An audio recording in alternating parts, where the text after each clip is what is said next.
బర్నీ గారు హౌస్లోకి వచ్చిన వెంటనే తను చెప్పాలనుకున్న మాట చెప్పేశాడు ఇమాన్యుల్ గారికి.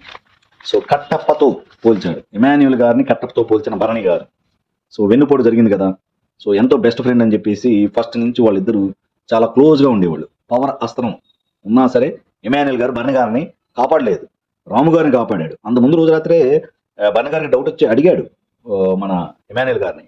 సో ఒకవేళ అలాంటి పరిస్థితి వచ్చే సూచనలు కనిపిస్తున్నాయి, సో ఒకవేళ నువ్వు ఆ అస్త్రాన్ని వాడి నన్ను కాపాడతావా అంటే ఆలోచిస్తా అని అన్నాడు. సో అందరు ఆడియన్స్ గెస్ట్ చేసినట్టే సో ఇమాన్యుల్ గారు పౌరాస్త్రం భరణి గారిని కాపాడడానికి వాడలేదు. అందుకనే లోపల రాగానే ఇమాన్యుల్ గారు ఎంత హగ్ చేసుకున్నా సరే సో డైరెక్ట్ గా తన మనసులోని మాట చెప్పాడు కట్టప్ప అని.